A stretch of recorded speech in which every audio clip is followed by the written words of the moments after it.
Mga kababayan, magandang gabi po sa inyong lahat. Welcome po, no? Welcome back sa ating channel, #WalkWithLan.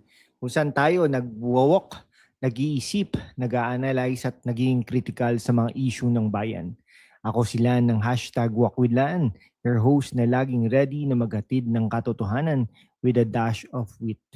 Isang matapang na hamon mula sa isang kongresista na parang superhero sa comic book. Pero real life, si Congressman Francisco Kiko Barsaga, representative ng Cavite, 4th District, nag-post sa Facebook, "I will be ignoring the summons of the Ethics Committee. Expel me if they want. But the Philippine Congress has done nothing but destroy the lives of the Filipino people." Boom, parang mic drop sa plenary session. Bakit ganito ang kanyang stance? Ano ang backstory? At ano ang implications para sa atin?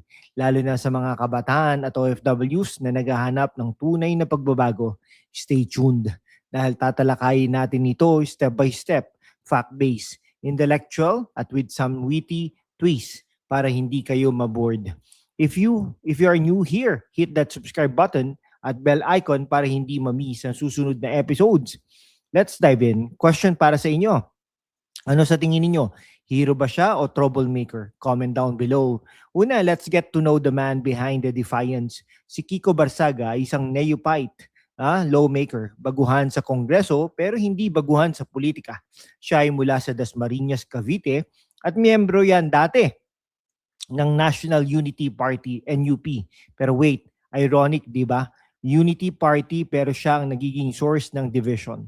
Ayon sa reports mula sa Philstar at ABS-CBN, si Barsaga ay nanalo sa eleksyon bilang representative ng Cavite 4th District. Siya ay kilala sa kanyang outspoken nature, lalo na sa social media.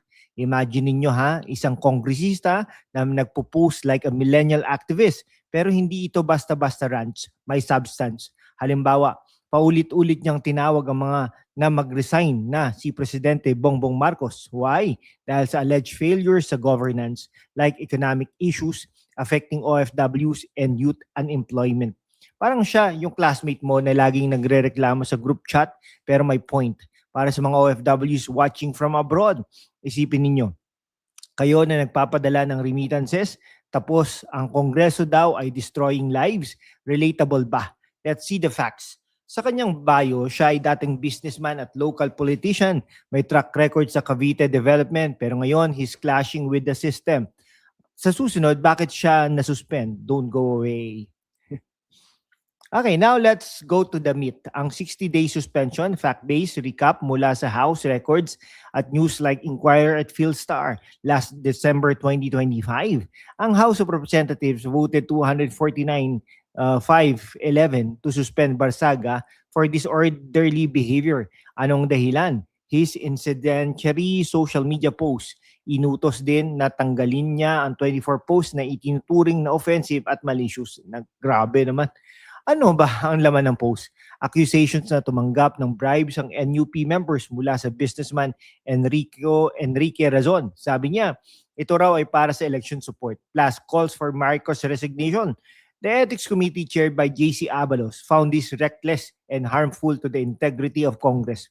Walang pay for 60 days, barred from office. Parang time out sa kindergarten pero for adults.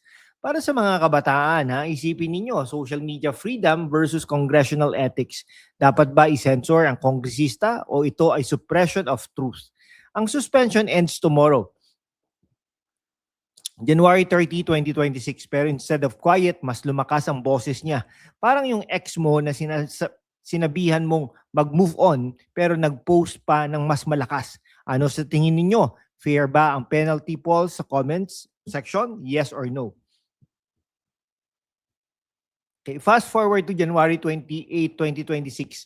Ang viral Facebook post I will be ignoring the summons of the Ethics Committee. Expel me if they want. But the Philippine Congress has done nothing but destroy the lives of the Filipino people.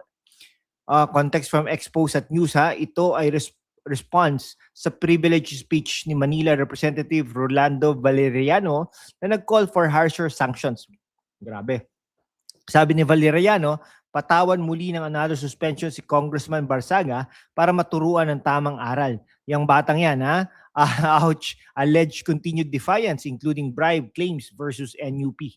Bakit summon ulit? Dahil sa repetition of misconduct, posibleng expulsion ayon kay Ethics Chair Abalos. Sa X, maraming posts like News 5PH at DZRH na nag-quote nito. Supporter says, fearless, critics say destabilizing.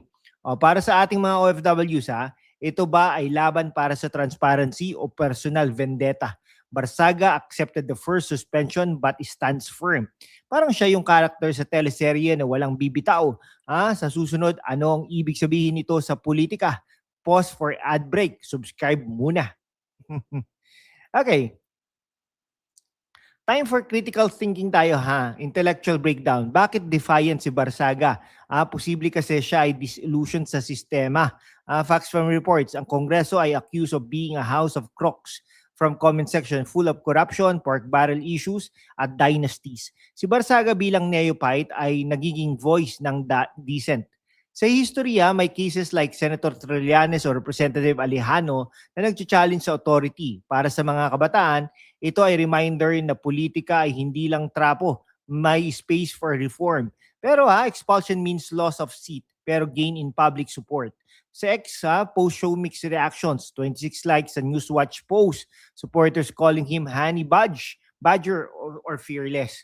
Congress destroying lives, high inflation affecting OFW families, slow reform sa education for youth.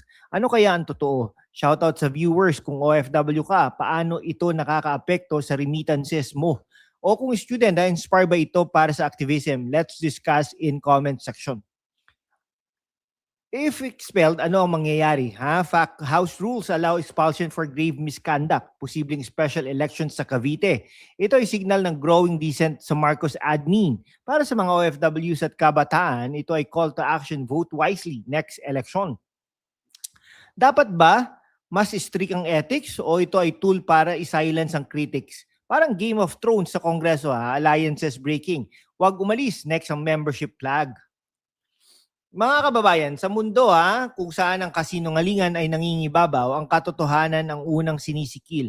Pero kasama kayo, magpapatuloy tayo sa laban, walang takot, walang kinikilingan at laging handa para sa bayan. Sumali na sa aking YouTube channel membership sa #WalkWithLan at tulungan natin ang channel na maabot ang 100,000 subscribers. Ang inyong suporta ang susi sa kalayaan natin para ipagpatuloy ang pagbabalita ng katotohanan. Salamat at kita-kits sa laban. Now, your turn. Basahin ko ang ilang comments from previous episodes. Bakit walang action sa korupsyon? Dahil sa sistema po. Pero tulad ni Barsaga, kailangan ng voices. Para sa retention, hypothetical. Paano kung ikaw si Barsaga?